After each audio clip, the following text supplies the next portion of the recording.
Hello student, A7 education में स्वागत है। और आज जो अपन करने वाले हैं वो थ्री ऑर्डर थ्री जो एक मैट्रिक्स आपको दिख रही है ये, इसकी अपन इन्वर्स फाइंड करेंगे।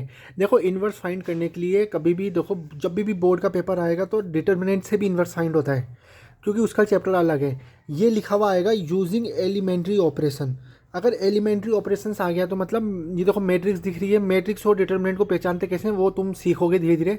ये मैट्रिक्स है, तो अब इससे इन्वर्स कैसे फाइंड करते हैं। तो देखो, इन्वर्स फाइंड करने के लिए हमेशा याद रखना है सॉल्यूशन स्टार्ट करो कभी भी।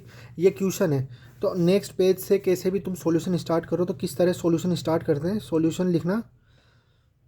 और मैंने तुम्हें सिखाया था क्या लिखना होता है। तुम्हें एक चीज़ याद रख लो, ए इज इक्वल टू आई है।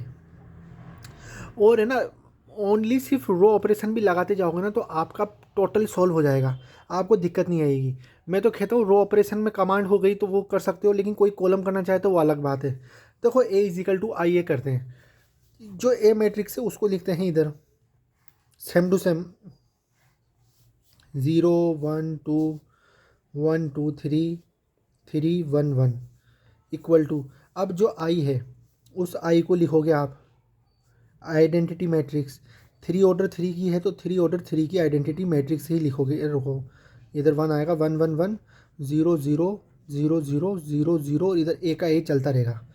अब क्या करना है, जो मैंने बताया था, आइडेंटिटी बनानी है आपको। ये वाला जो इजिकल टू के लेफ्ट हैंड साइड पे है ना, आपको इसको आई बनाना है मतलब। तो अब देखो, ये जो ए दिख रहा है ना, इसको तुम्हें आई बनाना है। तुम रो ऑपरेशन लगा सकते हो, मैंने अलग सेपरेट क्लास ली थी कि रो कैसे कैसे लगा सकते हैं रो ऑपरेशंस, और वैसे ही कॉलम ऑपरेशन अपन कैसे कैसे लगा सकते हैं। तो अब देखो तुम, तो देखो आइडेंटिटी मैट्रिक्स बनानी है। आइडेंटिटी मैट्रिक्स तुम्हें पता है कि सिर्फ तुम्हें ये याद रखना है कि जो तुम ऑपरेशन लिखोगे ना वो ऑपरेशन देखो इस मैट्रिक्स में भी लगेगा और वही सिमिलर ऑपरेशन इस मैट्रिक्स में लगेगा। अब आइडेंटिटी मैट्रिक्स बनाने के लिए अपन को ये पता है कि देखो, डायगोनल एलिमेंट तो सारे 1 1 होते हैं, बाकी सारे 0 0 होते हैं। अप्रोच कैसे करनी है, सबसे पहले इधर 0 दिख रहा है तो हमेशा तुम क्या ढूंढा करो कि यार पूरी तुम्हारी जो, जैसे ये वाला एलिमेंट है ना रो एलिमेंट, कौन सी रो में 1 है। जैसे ये 1 मिल गया तो देखो ये पोजीशन 1 मिल गई अपन को, तो अपन क्या कर सकते हैं, अपन ये कर सकते हैं कि भाई R1 इंटरचेंज टू R2, ये तुम कर दोगे। R1 इंटरचेंज टू R2, तो इससे क्या होगा, इससे ये होगा, मैं इस चीज़ को इधर ले आता हूँ, ठीक है। या फिर चलो ऐसे ही चलने दो, अभी तो पेज है अपने पास, कोई बात नहीं। 1 2 3 इस पोजीशन पे आ गए, ये 0 1 2 इसकी ये R2 पोजीशन पे आ गए, 3 1 1 ये चल ही रहा है। इजिकल टू, मैंने क्या कहा था, इसमें भी चेंज होगा, यही ऑपरेशन इसमें लगेगा, है ना। इसमें लगाते जाओ तुम। तुमको सिर्फ इसका ध्यान रखना है और इस पर ऑपरेशन लगाना है, ऑटोमेटिक जो मैट्रिक्स बनती जाए वो बनाते जाओ। 0 1 0 ये 0 1 0, R1 इंटरचेंज टू R2 कराए और 1 0 0 इधर आ जाएगा, 1 0 0 और 0 0 1, और ये ए तो चल रहा है तो ए को ऐसे कैसे लिख दो, इसको छेड़ना नहीं है। अब क्या करना है, अब देखो आइडेंटिटी मैट्रिक्स में अपन को दो चीज़ मिल गई, क्या मिल गई, 1 की पोजीशन पे 1 मिल गया, 0 की पोजीशन पे 0 मिल गया। अब अगर इस पोजीशन पे 0 मिल जाए तो अपनी एक क्या बोलते हैं, पूरे कॉलम के एलिमेंट तो हो गए अपने आइडेंटिटी मैट्रिक्स जैसे। तो अपन क्या कर सकते हैं, अपन एक काम कर सकते हैं कि अगर जैसे अपन ये वाली अगर लगा दें R3 के अंदर, कि R3 माइनस 3 R1 लिख दें, हैं, तो क्या होगा, R3 3 है, माइनस 3 मल्टीप्लाई 1, तो 3 माइनस 3 कितना हो जाएगा, 0 हो जाएगा। तो मतलब मैंने पूरा एलिमेंट मैंने इस तरह अप्रोच करी है। तो अब इस जो मैंने जो लगाया है रो का, ये क्या बोलते हैं, जो मैंने R3 में लगाई है अपनी ऑपरेशंस, वो इसमें और इसमें दोनों में लगाते हुए जाएंगे, है ना। तो अब लगाते हैं, देखो अब अपन ने देखो जो एलिमेंट मैंने R3 में चेंजेस करे हैं तो R3 में ही होंगे, बाकी ऊपर सिमिलर आएगा, 1 2 3, इसमें कुछ चेंज नहीं करा, 0 1 2, और इसको भी ऐसे ही लिख दिया करो जिससे कन्फ्यूज़न नहीं हो भाई, 0 1 0 और 1 0 0, और ए का ए चल रहा है, चेंजेस इसमें आएगी। तो देखो 3 माइन, अब देखो रफ भर मैंने, चलो ये अच्छा करा। ये ऑपरेशन किस तरह लगते हैं, जैसे देखो R3 का 3 है तो 3 माइनस 3 मल्टीप्लाई R1 में क्या एलिमेंट है, 1 है तो 1 है, तो 3 माइनस 3 0, ये 0 आ गया। इस तरह ऑपरेशंस लगते हैं। अब जैसे इसका देखेंगे तो देखो R3 का तो कितना है, 1 माइनस 3 मल्टीप्लाई ये 2 आ गया, तो 3 2 ज़ा 6 6 मतलब -5 आ गया, तो इधर -5 आ गया, और इधर -8 आ गया। देखो करके देख लो, 3 3 9 होते हैं, 9 -1 माइनस का 8 आ गया। पता लग गया कितनी इजीली। अब देखो R3 0 है, R1 0 है, तो क्या आएगा? 0 ही आएगा, इसमें तो कोई चेंजेस होंगे नहीं। अब देखो R3 0 है, माइनस का 3 R1, तो -3 आ गया, क्योंकि R1 की प्लेस में 1 आएगा। R3 1 है और कुछ है नहीं, तो ये 1 आएगा। अब देखो एक तुम्हारी पूरी सॉल्व हो चुकी है। अब तुम्हें नेक्स्ट अप्रोच क्या करनी चाहिए? नेक्स्ट अप्रोच ये करनी चाहिए कि देखो तुम्हारे पास डायगोनल में तो 1 है, मतलब इसको तो छेड़ना है नहीं अपन को। अब अपन ऐसा सोच सकते हैं कि यार कुछ ना कुछ अगर ये 0 हो जाए तो अपन एक अप्रोच से और आगे बढ़ जाएंगे। किस तरह? देखो मैं बताता हूँ तुम्हें, एक सेकंड में। क्वेश्चन देखते रहो तुम, क्वेश्चन ये चल रहा है और अपन ऐसे चल रहे हैं। अब देखो आइडेंटिटी मैट्रिक्स में जो 2 होता है, एक ये चीज़ हो गई। अब अपना क्या है नेक्स्ट अप्रोच? ये अगर ये 0 हो जाए तो 0 1 0, तो मतलब 2 को 0 करे कैसे ना कैसे। तो 2 को 0 कैसे कर सकते हैं? मतलब R1 में अपन को ऑपरेशंस लगाना है। अगर अपन ऐसे लिख दें R1 -2 R, कौन सा लिखें? 2R2 लिखें कि 2R3 लिखें? देखो 2R3 लिखेंगे तो -5 है, कुछ फ़ायदा नहीं मिलेगा। लेकिन अगर 2R2 लिख दें तो देखो 2 × 2 हो जाएगा। सही बात है। तो मतलब ये ऑपरेशन अपना सही जा रहा है, ऐसे सीखते जाओ। अब ये ऑपरेशन लगाएंगे आप, तो क्या हो गया? अपन ने R1 में लगाया, तो आप सबसे पहले है ना नीचे वाली रो लिख दिया करो, 0 1 2। जिसमें नहीं लगा रहे ना उसको लिख दो, जिससे गलती होने के चांसेस बहुत कम होंगे, बहुत मतलब बहुत कम। और इसके अंदर क्या लिख दोगे? इसके अंदर तुम वही का वही लिख दोगे, 1 0 0 0 -3 1। ठीक है, इधर 1 का 1 आएगा। देखो करके देखो, R1 1 है, R2 0 है, इसलिए ये दोनों 0 कर दिए थे। कैलकुलेशन करने की जरूरत ही नहीं है, फर्स्ट एलिमेंट तो ऐसा का ऐसा। दूसरा तो अपन ने करा ही था, चला के इसको 0 बनाते। देखो 2 ये है, -2 1, 2 × 1 है ना, तो 2 - 2 0 हो गया। R1 3 है, 3 - 2 × 2 4, तो 3 - 4 कितना हो गया? 3 - 4 हो गया -1। ये सॉल्व हो गया। अब अपन को ये वाला करना है। देखो R1 कितना है? 0 है, और -2, तो ये -2 आ जाएगा। R1 1 है, R2 0 है, तो ये हो गया 1। R1 0 है, R2 0 है, तो ये हो गया 0। ये चीज़ हो गई। अब आइडेंटिटी मैट्रिक्स में क्या क्या चीज़ हो गई अपनी? 1 2 हो गई। अब अपन को ये -5 का भी 0 करना है। अगर -5 का 0 करना है तो ये तो बहुत ईजी है यार। R3 में करना है अपन को, तो R3 में अपन ये ऑपरेशन लगा सकते हैं, R3 प्लस लगाऊंगा आपके बार 5R2 कर दूं मैं, है, क्योंकि अपने पास R1 है। 1 जहाँ होता है ना, 1 से बहुत कुछ सॉल्व हो जाता है, ये याद रखना हमेशा। 1 से स्टार्ट करो, 0 0 ऑटोमेटिक बनता हुआ जाएगा। अब देखो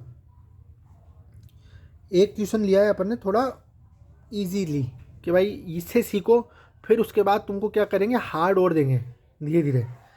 अब देखो 1 0 -1 लिख दोगे, 0 1 2। मैं ये क्या लिख सकता था, मैं पूरा का पूरा सॉल्यूशन लिख देता और फिर हाथ से समझाता, तो मज़ा नहीं आता। अब देखो साथ साथ चल रहे हैं ना, साथ साथ चलने में क्या फ़ायदा है?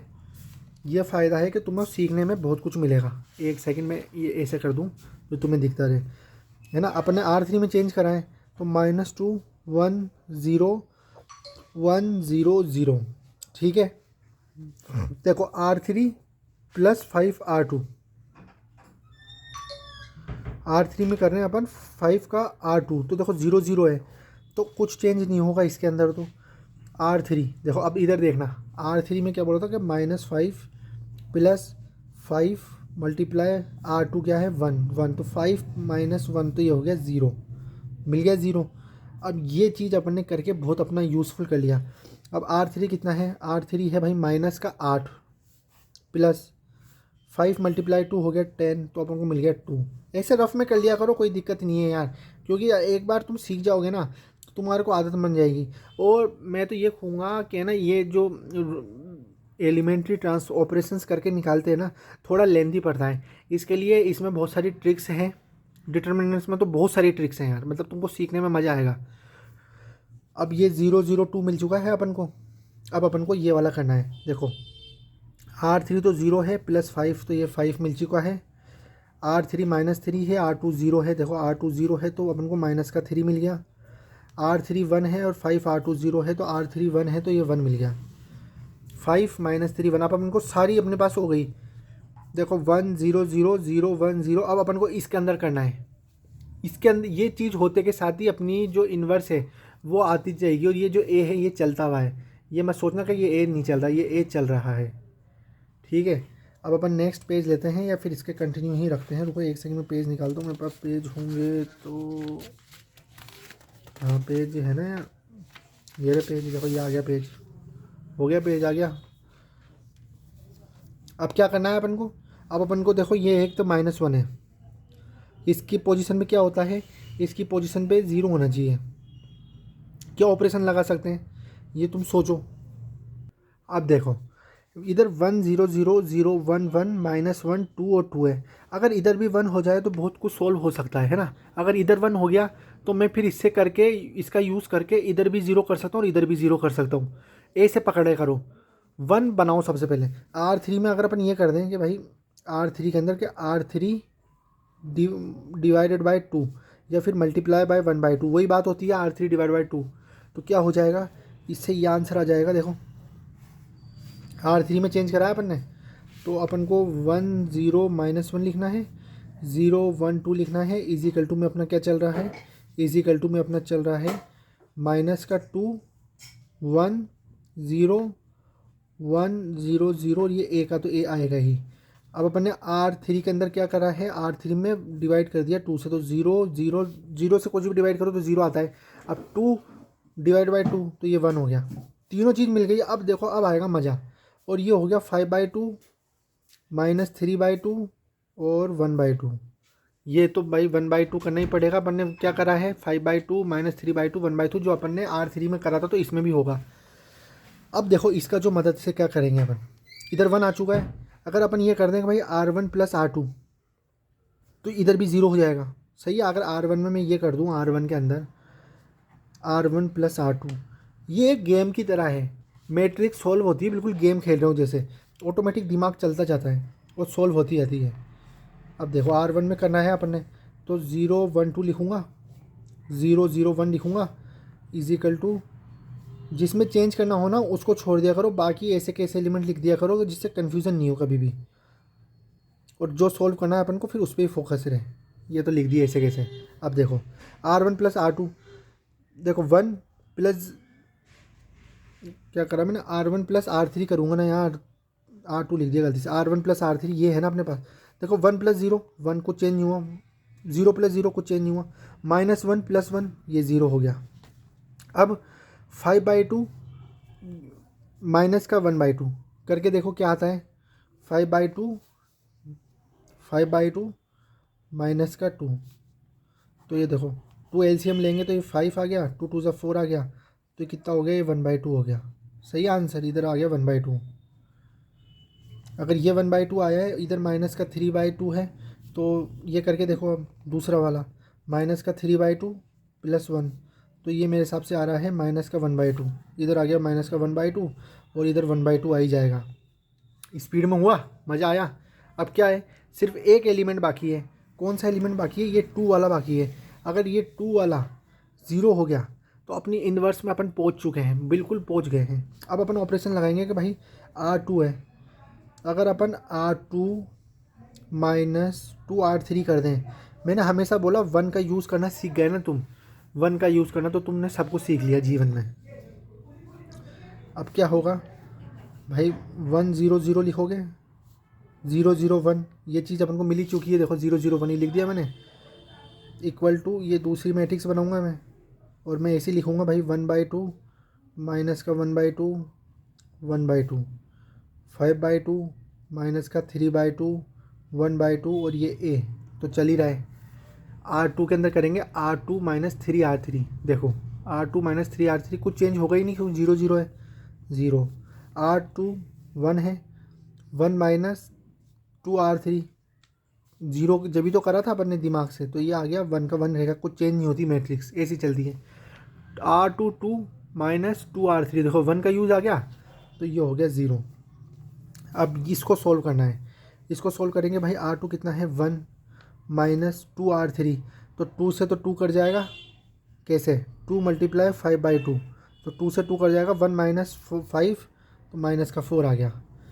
ऐसे ही R2 0 है, -2 मल्टीप्लाई -3/2, तो 2 से 2 कर जाएगा, माइनस से माइनस का प्लस हो जाएगा, तो ये हो गया 3।